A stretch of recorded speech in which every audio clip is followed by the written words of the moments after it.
The smiling critters are so popular, there are bootlegs everywhere, like literally hundreds of listings on AliExpress, and there is even a Smiling Critters plush and smilingcrittersplushies.com, both selling the exact same knockoff. So naturally, I had to get them to see for myself if they're worth the hype at all, and maybe even take the worst one apart and try to fix it.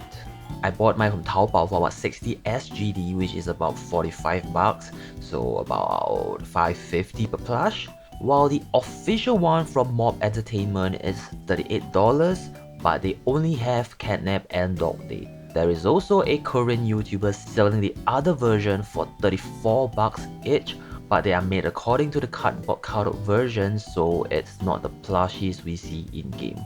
And then we have a teaser from Fat Mojo for their Catnap, which looks pretty good.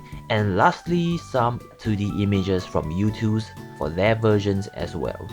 I actually stumbled upon 4 more bootlegs. One of them made some attempts to fix the mouth and even has some hot accessories, but they still look so derpy. The other one just looked nothing like the Smiling Critters, just some random colored animals. And this one is pretty similar to the one I bought, but slightly more simplified. And then the most recent one that I saw are these 3, which honestly, they don't look that bad at all. But they are not offering the full set yet, so I went with this in the end. Actually they look pretty good. I mean, they are as advertised mostly. Their colors are vibrant as a whole. The size is pretty okay. They're like 30 cm tall, a little shorter than the official one. They do feel really good. The fabric they used feels like any other plushies you can buy in a store. It's quite squishy, but not that squishy. I do like the legs because they can fall down naturally, but they can also sit if you wanted them to. The arms, on the other hand, are quite stiff. Like if you want them to lay down flat, that's going to be a problem. Which brings us to the flaws. Some of the sewing are quite messed up, like look at Dog Day's muzzle. It's not even connected well. It's even worse on Bearhawk. His head is all weird, and again, it's not lined up. The nose is so out of shape, it turned into a heart, which is not what it's supposed to be. There are also random objects stuck on the sewing, like on Picky Piggy, which makes me wonder how dirty their factory could possibly be. Anyway, there are 4 types of materials used for these plushies. Firstly, obviously, it's the plush material, which I think it's called fleece. I don't know, I'm no expert, but it feels great. The other one is this platter thingy that they use in place of the zipper, and they also used it for the eyes. The third material is felt, which is supposed to be a hot symbol, but they want to reduce cost maybe. The fourth one that I had in mind before I literally just saw this, it's not this glittery cloth that CraftyCon has because it's the only one that has it. The fourth one is this. Can you tell the difference? I didn't notice it at first, but if you observe closely, you can see that the tummy is not actually sewn on. It is printed on. Like when you rub the cloth, you could actually see white underneath because it's a printed on fabric altogether, and it does not feel good at all. So instead of sewing a different colored fabric like they did for the others, they just printed them out and called it a day. And the fabric just feels so stiff and uncomfortable. Luckily, only Bearhawk and Dog Day are like that because of the extra colors that they have, so the rest are still okay. And then I noticed something else. The fur fabric is not following the same direction. I know it's probably nothing to most people, but it's just something that I noticed and am kinda annoyed by. Not to mention that these fake leather that they used are probably going to flake in a few months' time, so I wouldn't handle them too much. Okay, let's talk about the accuracy part, which I am clearly an expert of. Their head shapes do look decent. They still look like the animals they are supposed to be. Okay, Boba Fett looks like he got hit by a bus. But if we compare them to the in-game models, their inaccuracies just got so much more obvious. Their facial features should be made with hard plastic, except CraftyCon and Boba Fett, so they got them right at least. Obviously their mouths are supposed to be indented, and they are also missing that circular thing where gas spills out to calm the innocent children.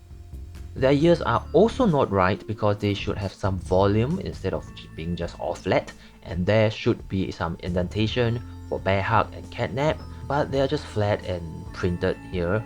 Piggy Piggy's ears are actually pretty good, so are Crafty Corn's and Bobaffin's. Then we have Dog Day's ears being glued onto his face in order to maintain that nice angle, which is so sad.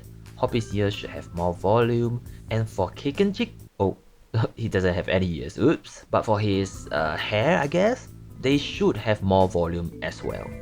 Now for the body. The most obvious flaw is the missing zipper, and their icons that is made with felt. It's fine if you want to cut costs, but at least do a better job cutting the felt, right? This is just pathetic. And the worst one? Look at this! You can't find it, that's because it's sewed onto his neck. Like, wow, how much worse, if that's even a word, can you make them, right? Okay, the body shape is decent.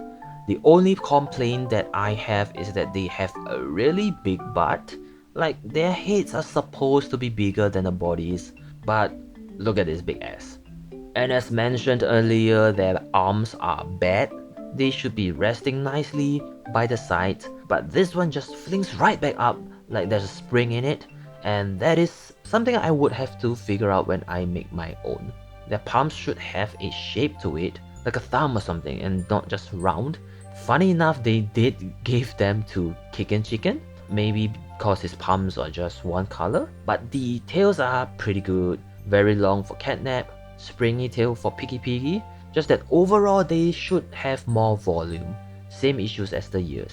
And obviously there's no tag on their legs because they are knockoffs, so I guess it's accurate in their own way. Still, as a whole, I think that for $5 per plush, it's not that bad since most of them are quite cute. Except you suck.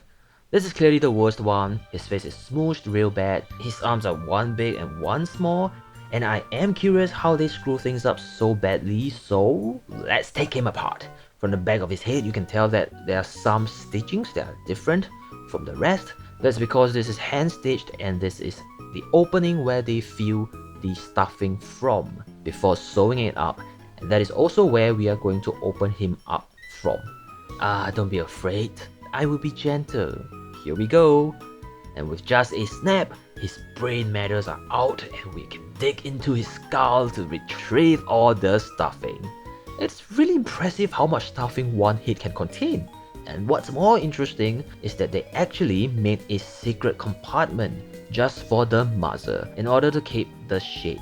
As for the felt that got stuck, I think we need more space to observe. So let's just cut a little bit more. Okay, so the felt is stuck in between this junction where it connects the neck as well as the arm. So we might risk ruining them if we try to take the felt out. So I'm just going to cut the felt off. And while we're still here, I'm going to deal with his muscle imbalance on his overly fat arm on the right by taking some of the stuffing out from there and transferring them to the other side, and now it is more balanced out. And I actually have some red felt here, so let's just draw half a heart and cut it out to replace the original. And after some hand sewing, he is fixed. So what do you think? Which one is your favorite, and will you even get any of these? I hope this video helped you decide if they are good enough for you. Let me know if I should review more plushies in the future, and I will see you next time.